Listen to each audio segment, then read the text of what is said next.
Turn heads and bring the hype with a custom hype chain from Lotwin. Perfect for youth sports, fantasy football, or just flexing your pride. Go to Lotwin.com, use the promo code TCCPOD for 10% off your order. That's Lotwin.com, promo code TCCPOD for 10% off. Get your custom hype chain and get hype with Lotwin.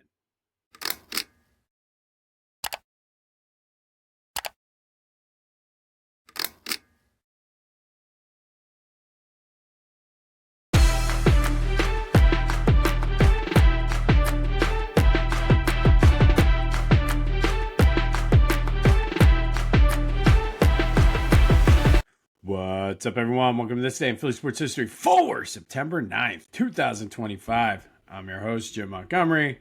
Welcome to a Tuesday edition of the podcast.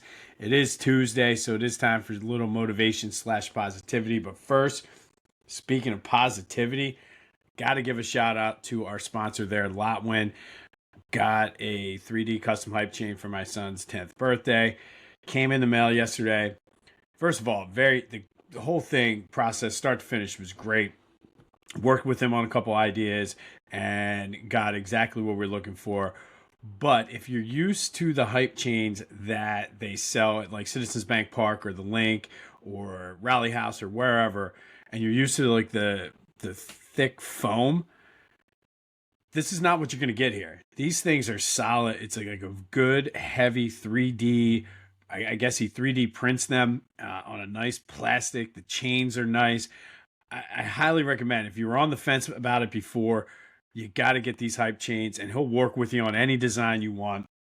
So I highly recommend them. Like I said, these things are good for fantasy football, winners and losers, bachelor parties, kids' birthdays, team sports, whatever you want. But I usually just let the pre-roll be the pre-roll, but since that came in the mail yesterday, I had to comment on it because the thing is phenomenal. I'm looking forward to it. I will be putting in more orders for just different ones here or there, but go check them out. Use that promo code TCCPOD to take 10% off, but you won't be disappointed, I promise. All right, so Tuesday motivation / positivity brought to you as always by the Clashing Conferences Sports Fan Network. We here this day in Philly sports history, as well as the Brotherly Birds Breakdown. We're part of the Clashing Conferences Sports Fan Network. Go to clashingconferences.com to see how you can join, get involved, and what services they can do for you. All right, today we're going to go to our old pal, Mark Manson. We've talked about him before. I read his book, The Subtle Art of Not Giving an F. I signed up because I enjoyed it for his weekly newsletter. And so many times, some of the things he says really hits close to home, but does it in a way that, for whatever reason, I need it. And I've certainly been struggling with this for a few months now. Needed this, so I thought I would share it with you. And the quote today is, "Happiness is like being cool. The harder you try, the less it's going to happen. So stop trying and start living." And I love this because chasing happiness is counterproductive. The more you try to seek something, the less you're going to get it. Basically, it's saying the more you chase it, the less genuine you become, and you're chasing the idea of being happy and not so much the actual happiness itself, if you will. But if you dive deeper into this, it's saying to be truly happy, you just have to live. Be in the moment, be present, allow whatever's happened to happen, allow whatever's going on, live it, own it, whatever you have to do, and pursue your goals, not being happy. Pursue what you want, not being happy, because the more you pursue the happiness, it detracts from what you're trying to do and ultimately makes you unhappy. So do what makes you happy, not what you think others want you to be happy, or what you see others who are quote unquote happy, what they're doing. Chase and pursue what you want, what's going to make you happy. And in the process, that's where you'll find your happiness. And again, happiness is like being cool. The more you try, the less it's going to happen. So stop trying, stop living, pursue your goals, live your life, and then and only then will you be happy. Instead of trying to track down and pursue this abstract idea here, set goals for yourself. pursue what you want, and then in the process you'll find you'll be happier. And as I said, I have to remind myself of this all the time. It's very easy to get caught up in comparing yourself to this person, that person, what this one's doing, what that one's doing.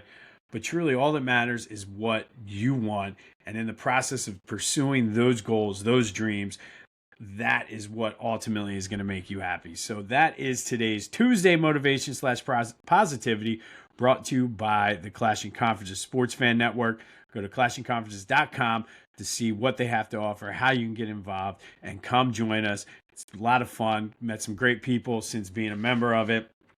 And the sky is the limit. It's just growing at day by day. So go there, check it out, and see how you can get involved. All right. Some Phillies news before we get into the game. Before the game, Trey Turner obviously went on the IL. Unexpectedly, Alec Bohm went on the IL as well. But Trey is a grade 1 hamstring strain, which is the best case scenario. Obviously, the best case would be not to be hurt or missing time at all. But the fact of the matter is, it's a grade 1, and everybody's saying this, that, or the other. Did my own research just to see. Roughly about a 3-week recovery time. So Rob Thompson, the Phillies have all said he should be back in time for the playoffs. Trey said this. That is in line with what I was able to do some research. And no, I didn't look at WebMD. Talk to some people, some doctors. So I actually did legitimate research on this. But should be hopefully back for the playoffs. Now, what that means as far as his production, we'll have to see. Because obviously the best... I can't even think of what I'm trying to say here. The best case treatment for a grade 1 strain like that is rest. So you got to worry a little bit about his conditioning. I don't know if that means no swings in the cage or anything. Probably not for at least a week or so. Everybody I talked to said you just got to rest it, ice it, and then eventually work your way into doing stretches and getting some of that conditioning back. Complicating it is the fact that playoffs are around the corner, but everybody seemed positive about it, so we will take that. Bomer came out of nowhere, though. Apparently his shoulder, he's having some soreness in his left shoulder. He's been feeling it when he's swinging. Seems almost like an overuse injury. That might explain his recent slump as well. So he's on the 10-day IL. Hopefully he'll be back in time for that. But in the meantime, Otto Kemp is back up on the team and will be playing third base. Edmundo Sosa will be playing short. Rob Thompson did say, in the spirit of giving guys rest and things like that, likely we'll see Bryson Stott a little bit at short as well. But I'm okay with Kemp. I know a lot of people are down on him. I like him. I think he has a ton of potential. Was tearing it up again back down in AAA. So it was good to see him back in the lineup yesterday. And what a game. What a game. 1-0 Phillies win. Aaron Nola turned back the hands of time. Pitched better than he has this entire season. 6 scoreless innings. Only allowed 3 hits. Did walk a couple. But hands down his best start of the season at probably the most crucial time. So hopefully we get playoff Nola down the stretch and into the playoffs. Johan Duran got into a little bit of trouble, but was able to get his way out of it. And it must be nice to just say, okay, I'm going to throw a 103-mile-per-hour fastball. McNeil looked completely lost on that last at-bat. And like you could just see it on his face. Like he just was like, damn. So that lead now in the NL East is up to 8 games. But more importantly, they decreased the magic number by 2. The magic number to win the division is now 11. You still have 3 more games here this week against the Mets. I believe it's like 18 games left in the season, somewhere around there. But things are looking good. McLean is going to be a good pitcher for the Mets. But they were able to do enough against him, and he didn't seem so invincible. It was good to see the bottom of the lineup having success against him. 3 or 4 straight hits there. Bader probably cost the Phillies the extra insurance run, but listen, the way he plays, it's kind of one of those things. I'll take him being aggressive like that. And I mean, he made it closer than what it should have been, trying to go over that tag when he got thrown out there. But overall, great win for the Phils. 8-game lead, magic number down to 11. They're back at it tonight with Ranger Suarez on the mound. This was the game that I was like, all right, if they're going to lose a game, this would be the game. And I was concerned because of the mental aspect of it. But Nola came out and pitched like playoff Nola. You got to love it. Muck the Fets. I am extremely happy about that. That does lead to yesterday's trivia question. I said on that yesterday, on this day, Juan Samuel set the Phillies team record for leadoff home runs with 7. I asked you, who are the top 3 in leadoff home runs for the Phillies in their careers? Jimmy Rollins comes in first on the list with 46. Kyle Schwarber next with 33. And I got kind of called out a little bit for a trick question there. Number 3 on the list is Juan Samuel with 14. So Juan would go on to double that amount after setting the Phillies record yesterday back in 1987. All right, training camps for the Flyers and Sixers open up very, very soon. Got an announcement from the Sixers yesterday, and I think this was the worst kept secret. But there will be a season-long celebration of the 25th anniversary of that 2000-2001 season. I think I saw there's like 14 games where they'll be doing some special things. That means probably 14 games of the black jerseys, which I like. Here we go. It's happening. I'm getting sucked in. You guys know, if you've been listening for a while, the Sixers, for some reason, like a crazy ex-girlfriend, always suck me back in, and they're starting to do it. But I'm starting to get hyped for the season, and maybe, just maybe, the celebration will make this season a little bit more tolerable. But it does go to show, and not to rain on the parade, because I love that 2000-2001 team. I can't believe it's been 25 years since that run.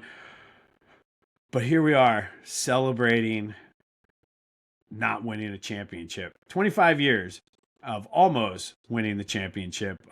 But like I said, that was a special team. And I do think, similar to the 93 Phillies, it's one of those, yes, we didn't win, but we love those teams. So sign me up for the season-long celebration. I also saw a lot of people talking, because there a lot of Ben Simmons in the news yesterday. Did the Knicks offer him a contract? Did he decline? Nobody knows. I saw that the Knicks didn't officially do it. I did see that he declined to come in for the veteran minimum. And of course, that leads to all the speculation. And I'm just going to say right now, no. If this was a different type of team, where you knew Joel Embiid could stay healthy, you knew Paul George wasn't 175 years old and able to stay healthy, maybe he'd be a good piece for a contender, kind of coming off the bench as a defensive specialist. I want him nowhere near the young guys on this team. Keep him away. However, I will say this: if the Sixers were to explore and even have a reunion with Ben Simmons, it would be the most Sixers thing the Sixers have ever done. But no, just no. Please, no. God, please, no. All right, some Eagles news. It does appear as though Jalen Carter will not be suspended for the incident spitting on Dak on Thursday night. I think that was kind of to be expected. The precedent was already set. Typically, it's just a fine. And Pro Football Talk was reporting that typically, if you're going to suspend somebody in order to give time for like an appeal and team chance to prepare and everything, those usually get handed down on Mondays. Since there was no announcement, the speculation and belief is that he will not be suspended. Obviously, it's the NFL. They can do whatever they want, so we'll see. But likely will be a fine. Nick Sirianni was very quiet about what the team, if anything, is going to do. And he was like, even if we do anything, I'm not going to tell you. Even if you see it on Sunday, I'm not going to talk about it, which I think is the way it is. I know when he missed some meetings, they kept him out for, I think, the first quarter or something. And we're all like, where's Jalen? I don't know. And also, I don't know with the state of the Chiefs right now, if that changes the outlook. Maybe they do suspend him. Who knows? But essentially, he was suspended for a game, missing that Cowboys game. But it does not appear as if there's going to be any suspension coming from the NFL. The other news was they made a trade, 2 late round picks for Tank Bigsby. And everybody was kind of like, we need help at cornerback. Why are we going after a running back? Well, Will Shipley is a little banged up with some ribs. And then I think more so than anything, I think it's a longer term move because Bigsby is still underneath contract past this season. He does have some success in limited times returning kicks. So I don't know if we might see him returning some kicks on Sunday. But I like the move. It gives you a little bit more flexibility in the running back, especially with Shipley being hurt. But I like it. But feel free, because I certainly did. And every time I hear his name, I do. Insert your own Dave Chappelle Clayton Bigsby joke now. All right. Be sure to this week to check out the Brotherly Birds breakdown. That will drop at some point late Thursday, early Friday. Best way to stay in the loop is subscribe to the YouTube channel, Jimbo_Mont. Kyle and I will get you ready for the Eagles-Chiefs. Break down, put the bow on the Cowboys game, give you some fantasy and betting picks, go over what our picks were, because it is the Brotherly Birds breakdown. There is that sibling rivalry, so we'll give you the updated standings after week 1. But that is available wherever you get your podcasts, as well as on YouTube. I'll keep you posted. We're going to record tomorrow. My son's birthday is on Thursday, so maybe at some point on Thursday it'll drop, but if not, certainly late Thursday night it will drop. So just subscribe to the YouTube channel and you'll be in the loop. All right, let's do some housekeeping. And obviously YouTube at Jimbo_Mont, Twitter and TikTok at Jimbo_Mont. See, I do it out of order, and it's muscle memory, and I always forget. Twitter and TikTok, Jimbo_Mont, Instagram at Philly Jimbo. I'm on Facebook and LinkedIn as well. Who says it's been 3 years? So of course, I'm just a creature of habit. But follow me on social media. Lots of good debate yesterday on Twitter and TikTok surrounding my take on Philly's Karen. Majority of people said, yeah, she shouldn't lose her job for that. But there was still a lot of people that went back and forth with me saying she should absolutely lose her job. And look, I get it. She's not a good person. It's a douchey move. But should she lose her job? No. I had some people talking it's assault because she grabbed him. And look, I don't want to go down that rabbit hole. But I will say if the guy would have grabbed her, we'd be having a whole different discussion. So I get that argument as legit, but again, not going down that rabbit hole today. But to lose her job and people say she's a menace, well, maybe she is a menace, but like a danger to children, and like, come on, like that's a little bit over the top. And I'm all about some good internet justice, but listen, the fact of the matter is her face is plastered everywhere. So no matter where she works, I hope she does work in a school. I hope she works in a middle school, because those kids are going to destroy her. And that, to me, as someone who taught middle school for 10 years, the last thing you want to do is give middle schoolers just an inch. She will be Philly's Karen the rest of her teaching career, or at least for the next couple of years. So to me, that's punishment enough. Make her keep that job. And I don't know if she is a teacher or not. I'm just kind of speculating there. But if she's a middle school teacher, she needs to keep that job, because middle schoolers are brutal. And especially because they're going to know that's my teacher's face there.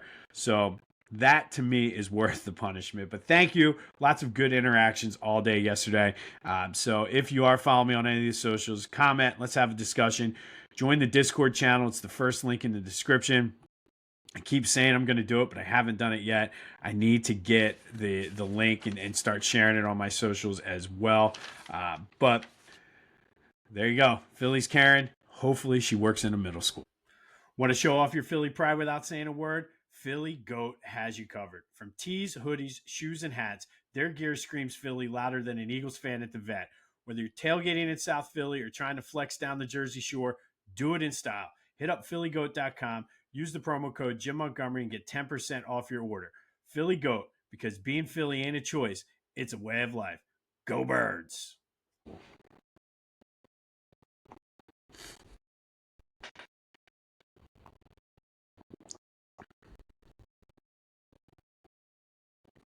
All right, September 9th. First, we're going to go back to 1950, and this is a story we started talking about back in August. But on this day in 1950, the Phillies beat the Braves. Curt Simmons made his last start of the season.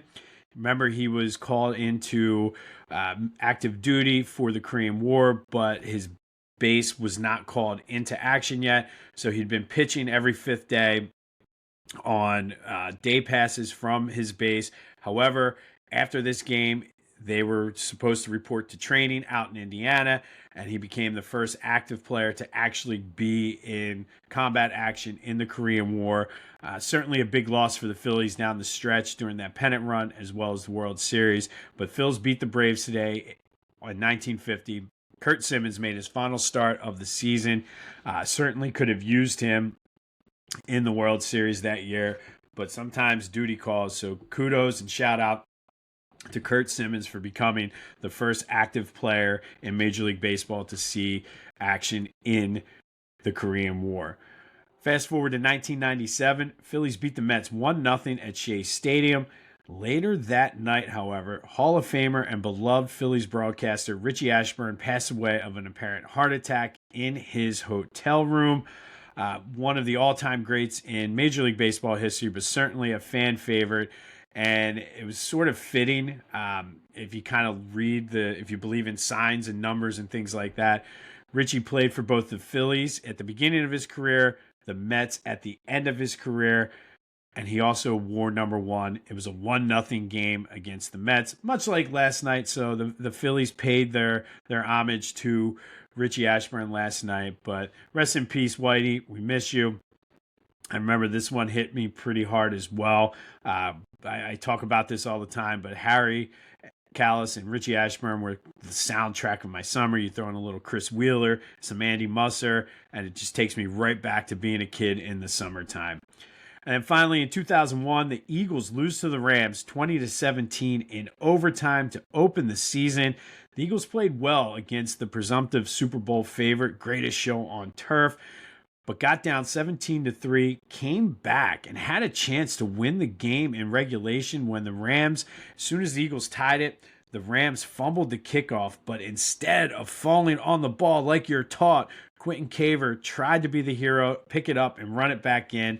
Couldn't handle it. The Rams ended up recovering it, ended up losing in overtime, but 3 turnovers early and a slow start by Donovan killed the Eagles' chances to win it. But the defense really stepped up and held their own that day against the Rams, who they would see later that season in the NFC Championship game. And I lied. We have another one. So finally, we're going to go back to 2003. Phillies beat the Braves 18-5. They hit 3 home runs, including grand slams by both Jason Michaels and Tomas Perez. It was both of their first career grand slams. It was the 3rd time that 2 Phillies players hit grand slams in a game for the Phillies. Now, after a 1-0 game yesterday, let's see some of that home run power against the Mets tonight. What do you say? Let's go. All right, and then finally today, our overrated or underrated and underappreciated Philly sports athlete is Brent Selleck. Brent was a 5th-round pick in 2007 out of Cincinnati, played 11 years with the Eagles, had almost 400 catches for almost 5,000 yards, 31 touchdowns, turned himself in and worked at it, became a very good blocking tight end, which allowed some flexibility, especially when Chip Kelly came in, to run some 2 tight end sets with both he and Zach Ertz, but was a leader of the Eagles in the locker room. Number 5 all-time on their all-time reception list, which I didn't realize he was that high, and that's not just tight ends. That's wide receivers and tight ends and running backs. But he did play a key role in the Super Bowl 52 as a blocker. Certainly went out on top with the Eagles winning the Super Bowl that year, and just continued the line of solid mainstay tight ends that the Eagles have, starting with Chad Lewis, following it up with L.J. Smith, then Brent, Zach Ertz, and now Dallas Goedert.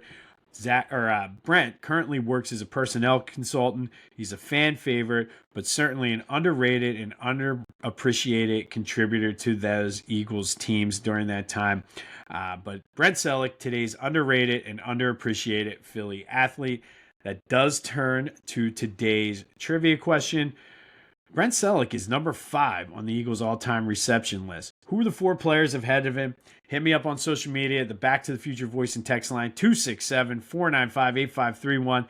Get that. Anything else Philly sports related off your chest, any of my social media, Discord. But who is ahead of Brent Selleck on the Eagles' all-time receptions list?